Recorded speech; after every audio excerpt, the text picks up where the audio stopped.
Mija me dijo, my child, she said, your job is to hold the door. So what is a name like mine good for anyway? I've been spelling it A-L-L-Y for all the years I've spent working with immigrants, but the Y is the only important part. So let's try starting with that. Like, why do I come to tables wearing hats that are not my own, and who built these shitty tables to begin with and decided that we should sit instead of stand, instead of dance, instead of keep some space between us? Like any sort of expanse is something we just have to occupy.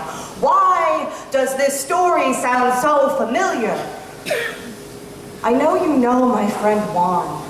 The one whose parents didn't teach him Spanish for the same reason they didn't teach him to sunbathe. The irony is that now table builders everywhere agree that bilingual, bicultural, suddenly that has economic clout.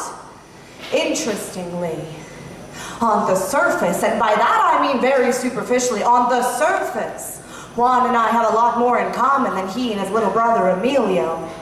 For example, we both love Star Trek, and Emilio is afraid to fly, but Juan and I, we'll go anywhere in the world as long as there's a cute Oba. I'm just kidding. I don't like any of that shit. But Juan, he loves it, and this is why you can't tokenize him. Just because he's Mexican doesn't make him a poster child.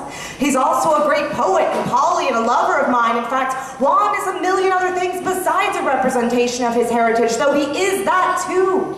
Even when he's dolled up as Rita Von Bang Bang on a Saturday night, he's still Mexican, all right? It's simply that our tables are too goddamn small.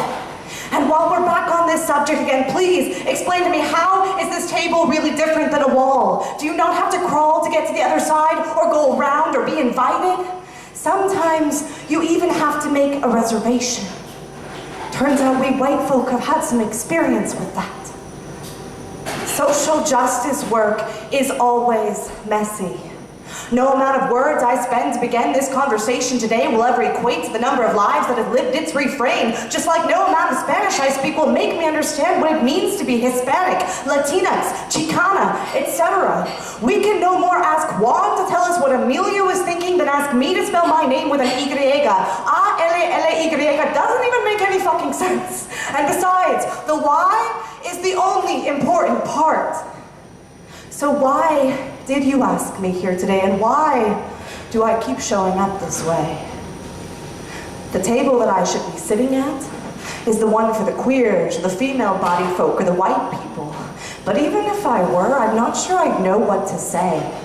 After all, being gay or gender variant is not the same as carrying a grandmother's blood and sweat and beauty in your veins, is not the same as being born into a womb codified by communal history, legacy, trauma, and tongue. No. Fact is, you didn't ask me about my identity or that of Juan. You asked us about our jobs, as though to give a nod to all the brown-skinned kids we work with, as though recognition in lieu of inclusion makes for equity, and it doesn't. Sure, I work to agitate. Sure, I work to translate. Sure, I work with Juan. But there's got to be a way for me to stop coming here. In the same vein that I am learning to speak up, I am learning to shut up. And in the same vein, I am learning to spell my name, I am learning to distrust it. Ali? No. Ally? No. My name, me dijo, is mija.